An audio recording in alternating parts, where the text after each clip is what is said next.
গোষ্ঠী আমি বলবো, ছাত্রদেরকে আমি দোষারোপ করব না, ছাত্রদের উপরে নির্ভর করে।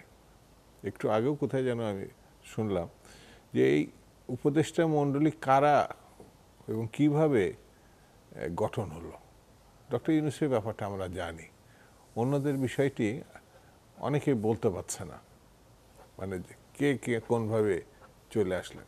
যেটি আমরা কেয়ারটেকারের সময় জানি যে সকল রাজনৈতিক দলগুলো মানে আলোচনার মধ্য দিয়ে ব্যক্তির নাম উল্লেখ করা, তাদের প্রাতিষ্ঠানিকভাবে এখানে যা হয়তো আমি যতটুকু জানি, আরও প্রিন্স এর সঙ্গে সরাসরি সেই সময় দলগতভাবে সেই গেছে, আমাদের মহাসচিব গেছেন, কিন্তু ওইভাবে কিন্তু ঘটনাগুলো ঘটে নাই।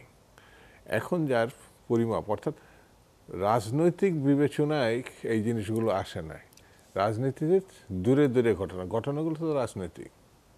ডক্টর মোহাম্মদ ইউনূস বাইরেও যারা আছেন, আর ছাত্রদের এই যে নেতৃত্ব, তাদের যে বক্তব্য, তাদের যে বডি ল্যাঙ্গুয়েজ, তাদের যে এটা আমি জানি না কাদের সঙ্গে তারা আলোচনা করে করছে এক একটা কথা। একেবারে পুরা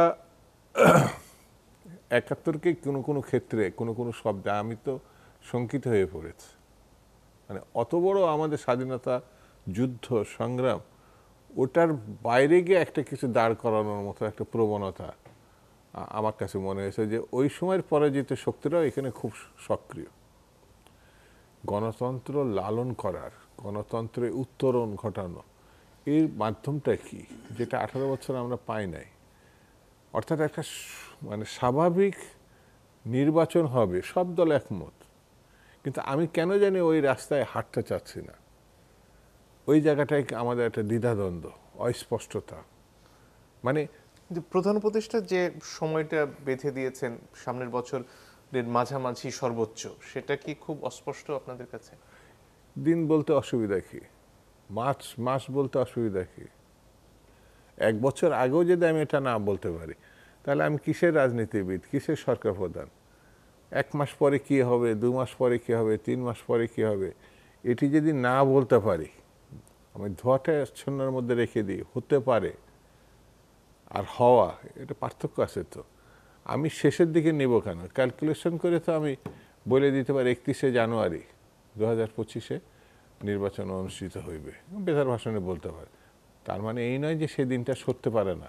অনেক প্রক্রিয়ার মধ্য দিয়েই যদি নির্বাচন কমিশন মনে করে যে আরও 1 মাস পিছানো যেতে পারে, পরে পিছাতে পারে রাজনৈতিক দলগুলোর সঙ্গে আলোচনার মধ্য দিয়ে। কিন্তু আমি কিন্তু ওই ধোঁয়াটেচ্ছন্নতার মধ্যে থাকা আমার কাছে মনে হয়েছে আমি স্পষ্ট ঘটনা আমি মানে যেতে পারছি না।